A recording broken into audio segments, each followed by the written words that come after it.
എല്ലാവർക്കും നമസ്കാരം. നല്ല ടേസ്റ്റിൽ എണ്ണ കുറച്ച് എങ്ങനെയാണ് മീൻ പൊരിച്ചെടുക്കുന്നതെന്നാണ് ഇന്നത്തെ റെസിപ്പി. വളരെ എളുപ്പത്തിൽ ചെയ്യാം, നല്ല ടേസ്റ്റും ഉണ്ട്. എങ്ങനെയാണ് തയ്യാറാക്കുന്നതെന്ന് നോക്കാം. ഫിഷ് ഫ്രൈ തയ്യാറാക്കാൻ വേണ്ടി 2 അയിലയാണ് എടുത്തിട്ടുള്ളത്. ഏകദേശം 300 ഗ്രാം ഉണ്ട്. അയില മുഴുവനായിട്ട് എടുത്ത് ഫ്രൈ ചെയ്യണമെങ്കിൽ അങ്ങനെ ചെയ്യാം.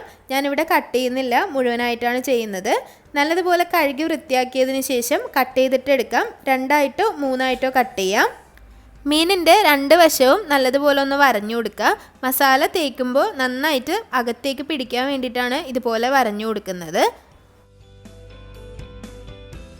അരപ്പ് തയ്യാറാക്കാൻ വേണ്ടി 3 ടേബിൾ സ്പൂൺ കശ്മീരി മുളക് പൊടി, എരിവുള്ള മുളക് പൊടി ആണെങ്കിൽ പകുതി എടുത്താൽ മതി. 1/2 ടീസ്പൂൺ മഞ്ഞൾപ്പൊടി, 1/2 ടീസ്പൂൺ കുരുമുളക് പൊടി, 1/2 ടീസ്പൂൺ പെരിഞ്ജീരകം പൊടിച്ചത്, വലിയ ജീരകം വറുത്ത് പൊടിച്ച പൊടിയാണ്. 1/2 ടീസ്പൂൺ ഉപ്പ് ചേർക്കാം. 1 ടേബിൾ സ്പൂൺ ഇഞ്ചി വെളുത്തുള്ളി ക്രഷ് ചെയ്തതോ പേസ്റ്റ് ആയിട്ടുള്ളതോ ചേർക്കാം. കുറച്ച് വെള്ളം ഒഴിച്ച് മിക്സ് ചെയ്തിട്ടെടുക്കാം.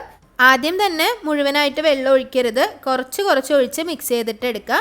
ആദ്യം 1 ടേബിൾ സ്പൂൺ വെള്ളം ഒഴിക്കുക, ജസ്റ്റ് ഒന്ന് മിക്സ് ചെയ്ത് നോക്കുക. ഞാനിവിടെ 4 ടേബിൾ സ്പൂൺ വെള്ളം ഒഴിച്ചിട്ടാണ് മിക്സ് ചെയ്തെടുത്തിട്ടുള്ളത്.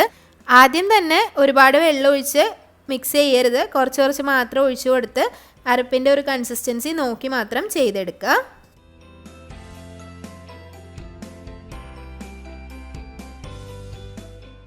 നല്ലതുപോലെ മിക്സ് ചെയ്തതിന് ശേഷം മീനിലേക്ക് പുരട്ടി കൊടുക്കുക. മീനിൽ പുരട്ടിയതിന് ശേഷം അരമണിക്കൂർ ഒന്ന് മാറ്റി വയ്ക്കുക. ഏറ്റവും കുറഞ്ഞത് ഒരു 10 മിനിറ്റെങ്കിലും മീനിലേക്ക് പുരട്ടിയതിന് ശേഷം മാറ്റി വയ്ക്കണം. ഈ ഒരു മസാല മീനിലേക്ക് മാരിനേറ്റ് ചെയ്തതിന് ശേഷം മീനെടുത്ത് ഒരു എയർ ടൈറ്റ് ആയിട്ടുള്ള ബോക്സിലാക്കി ഫ്രീസറിൽ വെക്കാം. ആവശ്യത്തിനനുസരിച്ച് എടുത്ത് ഉപയോഗിക്കാവുന്നതുമാണ്. ഫ്രിഡ്ജിലല്ല വെക്കേണ്ടത്, മാരിനേറ്റ് ചെയ്ത് ഫ്രീസറിലാണ് വെക്കേണ്ടത്. അല്ലാന്നുണ്ടെങ്കിൽ മസാല തയ്യാറാക്കിയതിന് ശേഷം ഒരു എയർ ടൈറ്റ് കണ്ടെയ്നറിലാക്കി ഫ്രിഡ്ജിലും സൂക്ഷിക്കാം.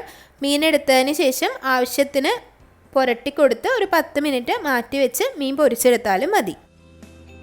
ആദ്യം പറഞ്ഞതുപോലെ തന്നെ മീൻ പൊരിച്ചെടുക്കുന്നത് കുറച്ച് വെളിച്ചെണ്ണയിലാണ്.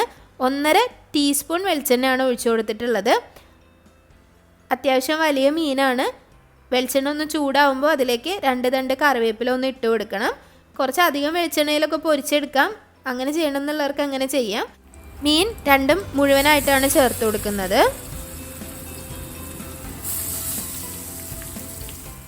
ഒരു മീഡിയം ഹൈ ഫ്ലെയിമിൽ വെച്ച് ആദ്യത്തെ ഒരു 2 മിനിറ്റ് ഫ്രൈ ചെയ്തെടുക്കുക. ഒരു വശം ഒന്ന് ഫ്രൈ ആയി വരുമ്പോൾ ഒന്ന് മറിച്ചിട്ട് കൊടുക്കുക. 2 മിനിറ്റിന് ശേഷം തന്നെ മറിച്ചിടുക. മറിച്ചിട്ട് കൊടുക്കുമ്പോൾ ചട്ടിയിൽ ഒരുപാട് വെളിച്ചെണ്ണയൊന്നും കാണില്ല, വളരെ കുറച്ച് വെളിച്ചെണ്ണയാണ് നമ്മൾ ഒഴിച്ചു കൊടുത്തത്. അതുകൊണ്ട് തന്നെ ഇതൊന്ന് അടച്ച് വയ്ക്കുക. ലോ ഫ്ലെയിമിലാണ് ഇത് അടച്ച് വെക്കേണ്ടത്. ഒരിക്കലും ഹൈ ഫ്ലെയിമിൽ വെച്ചിട്ട് ഇതുപോലെ അടച്ച് വെക്കരുത്, പെട്ടെന്ന് തന്നെ കരിഞ്ഞു പോകും. ഏറ്റവും ചെറിയ തീയിൽ ഒരു 5 മിനിറ്റ് ഒന്ന് അടച്ച് വെച്ചാൽ നല്ലതുപോലെ മീൻ വെന്തിട്ടുണ്ടാവും. അത്യാവശ്യം ഈ ഒരു കണക്കിനൊക്കെ ഉള്ള അയിലയ്ക്ക് 5 മിനിറ്റൊക്കെ മതിയാവും, അത് വെന്തിട്ടുണ്ടാവും. ഒന്ന് മറിച്ചിട്ട് കൊടുക്കുക. എന്നിട്ട് ഒരു 2-3 മിനിറ്റ് കൂടി ഒന്ന് അടച്ച് വെച്ചാൽ ഇത് കറക്റ്റായിട്ട് വെന്ത് കിട്ടും. വളരെ കുറച്ച് എണ്ണയിലാണ് നമ്മൾ ഈ ഒരു മീൻ ഫ്രൈ ചെയ്തിട്ട് എടുത്തിട്ടുള്ളത്. ഏകദേശം ഒരു 10 മുതൽ 12 മിനിറ്റിൽ വെന്ത് കിട്ടിക്കോളും. അതെല്ലാം നിങ്ങൾ ചെറുതായിട്ടാണ് കട്ട് ചെയ്തിട്ട് എടുക്കണമെങ്കിൽ അതിൽ മുന്നേ ഇത് കറക്റ്റായി വെന്ത് കിട്ടും. അപ്പോൾ നല്ല ടേസ്റ്റാണ്, വളരെ എളുപ്പമാണ്, ഓയിലൊക്കെ കുറവാണ്. അപ്പോൾ എല്ലാവരും ട്രൈ ചെയ്ത് നോക്കുക. ട്രൈ ചെയ്ത് നോക്കിയിട്ട് അഭിപ്രായങ്ങളൊക്കെ കമൻറ്റ് ബോക്സിൽ അറിയിക്കുക. വീഡിയോസൊക്കെ ഇഷ്ടമാവുന്നുണ്ടെങ്കിൽ ലൈക്ക് ചെയ്യുക, ഷെയർ ചെയ്യുക, സബ്സ്ക്രൈബ് ചെയ്യുക. അതുപോലെ നിങ്ങളുടെ ഫ്രണ്ട്സിനും ഫാമിലിക്കും ഒക്കെ ഈ ഒരു വീഡിയോ ഇഷ്ടമായാൽ ഷെയർ ചെയ്ത് കൊടുക്കുക. നമ്മുടെ ചാനലിലെ എല്ലാ ഡീറ്റെയിൽ റെസിപ്പീസും ബ്ലോഗിലുണ്ട്. ലിങ്ക് താഴെ ഡിസ്ക്രിപ്ഷൻ ബോക്സിൽ കൊടുക്കാം. അതുകൂടി എല്ലാവരും ഒന്ന് ചെക്ക് ചെയ്യുക. അപ്പോൾ ചോറിൻ്റെ കൂടെ നല്ല ടേസ്റ്റി ആയിട്ട് കഴിക്കാൻ പറ്റുന്ന ഒരു ഫിഷ് ഫ്രൈ ആണ്. എല്ലാവരും ട്രൈ ചെയ്തിട്ട് അഭിപ്രായങ്ങളൊക്കെ അറിയിക്കുക. ഇനിയും നല്ല നല്ല റെസിപ്പികളായിട്ട് വരുന്നതായിരിക്കും. അതുവരേക്കും താങ്ക് യു.